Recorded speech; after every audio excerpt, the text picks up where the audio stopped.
ప్రియులారా, మరి కొరింథీయులకు రాసినటువంటి మొదటి పత్రిక 13వ అధ్యాయము 13వ వచనాన్ని మనం ఈ సందర్భంలో ఒకసారి ధ్యానం చేద్దాం. కొరింథీయులకు రాసినటువంటి మొదటి పత్రిక 13th చాప్టర్ 13th వర్స్. ఈ సందర్భంలో ఒకసారి మనం కనుక జాగ్రత్తగా చూడగలిగినట్లయితే కనుక, కాగా విశ్వాసము, నిరీక్షణ, ప్రేమ ఈ మూడును నిలుచును, వీటిలో శ్రేష్టమైనది ప్రేమయే. అయితే చాలా విషయాలు అక్కడ దేవుడు పౌలు గారి ద్వారా మనకు తెలియజేశారు.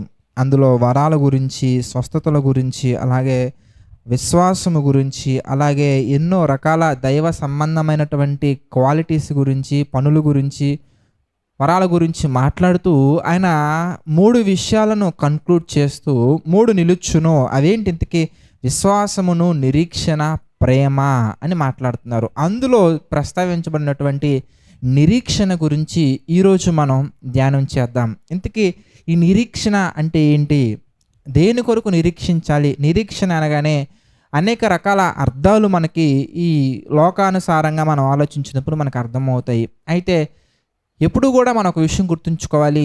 మనం ఏది ధ్యానించినా బైబిల్లో ఉన్నటువంటి విషయాలను మనం ధ్యానిస్తున్నప్పుడు మనం గుర్తుంచుకోవాల్సింది ప్రైమరీ లెవెల్లో మనం ఏం గుర్తుంచుకోవాలంటే, బైబిల్ అనేది మన యొక్క ఆలోచనలను బట్టి కలగలేదు, దేవుని యొక్క ఉద్దేశాలను బట్టి, దేవుని యొక్క ఆలోచనలను బట్టి కలిగినదే ఈ బైబిల్ అనే విషయాన్ని మొదటగా మనం గుర్తుంచుకోవాలి.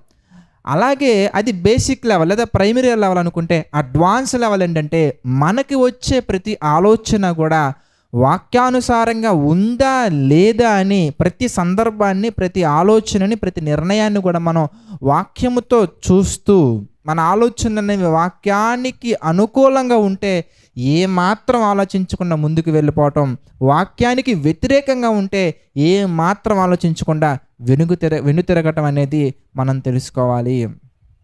అంతేగాని నేను ఒకసారి ఫిక్స్ అయ్యాను, నేను ఒకసారి చేద్దాం అనుకున్నాను, ఇంక నేను ఎవ్వరి మాట విన్ను అని మనం మొండిగా మాట్లాడకూడదు ప్రియులారా. మృదువైన స్వభావం కలిగిన వారే దేవుడు గనక వాక్యము ద్వారా మనతో మాట్లాడి ఇది చెయ్యి అన్నప్పుడు మనం ఏం మాట్లాడకుండా చేసుకుంటూ వెళ్ళిపోవాలి. దేవుడు గనక వాక్యం ద్వారా మనతో మాట్లాడి ఇది ఆపివేయి, ఇది నిలిపివేయి, దీని నుంచి దూరంగా పారిపో అంటే మనం అక్కడి నుంచి వెళ్ళిపోవాలి. అయ్యో నేను వెళ్ళిపోతే నా గురించి సమాజం ఏమనుకుంటుంది, బంధువులు ఏమనుకుంటారు, వాళ్ళు ఏమనుకుంటారు, వీళ్ళు ఏమనుకుంటారు అనేది సమాజం గురించి మనం చూడకూడదండి.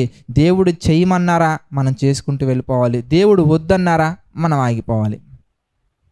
అయితే ఇక్కడ మాట్లాడుతుంటే నిరీక్షణ ఏంటి, దీని యొక్క స్పెషాలిటీ ఏంటి, దేని కొరకు నిరీక్షించాలి, వేటి కొరకు మనం ఆలోచించాలి అనే విషయాలు చాలా ప్రాముఖ్యమైనటువంటి అంశాలు. ఎందుకంటే 60 సంవత్సరాల ఈ జీవితం, దీని గురించి దేవుడు మాట్లాడుతూ అనేక సందర్భాల్లో మనకు తెలియజేశారు. ఈ సందర్భంలో కూడా మనం ఒకసారి జ్ఞాపకం చేసుకున్నట్లయితే కనుక, ఈ కొంతసేపు కనబడి అంతలో మాయమైపోయే ఆవిరి వంటి వారే కదా.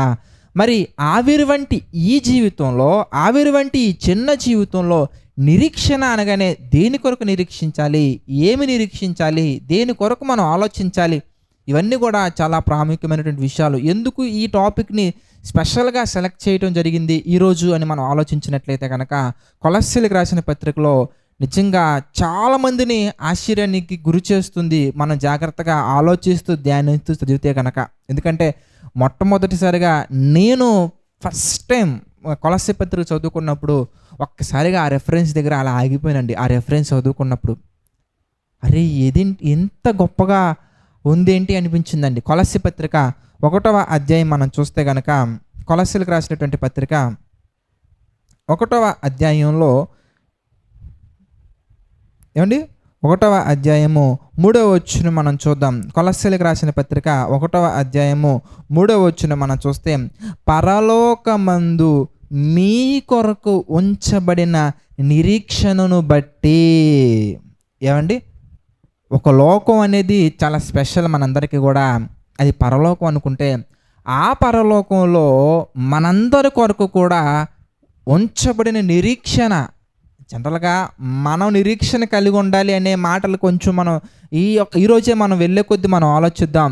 అయితే మనం నిరీక్షణ కలిగి ఉండటం కాదు ప్రియులారా, పరలోకంలో మన కొరకు ఉంచబడిన నిరీక్షణ అంటే మన కొరకు కూడా నిరీక్షిస్తున్నారు, లేదా మన కొరకు ఉంచబడిన నిరీక్షణ అంటున్నారంటే అసలు దేని గురించి మాట్లాడుతున్నారు, ఏంటి ఇంతకీ? ఇదంతా కూడా ఒక క్లమ్జీగా మనకు కనబడుతూ ఉంటుంది. అంటే బైబిల్లో చాలా సందర్భాల్లో నిరీక్షణ అనే పదాన్ని ప్రస్తావించడం జరిగింది. అయితే ఈరోజు మనం మాట్లాడుకుంటున్నటువంటి ఈ టాపిక్లో కనుక మనం ఆలోచన చేయగలిగితే కనుక ఏంటి ఈ నిరీక్షణని మనం ఒక్కొక్కటి మనం తెలుసుకునే ప్రయత్నం మనం చేద్దాం. అయితే దీని గురించి అందరికీ అవగాహన ఉంటుందా అంటే అందరికీ ఉండదండి.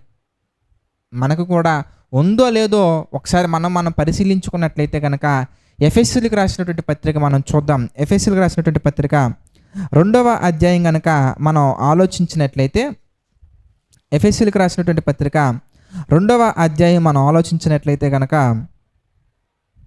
12వ వచనం మనం చూద్దాం.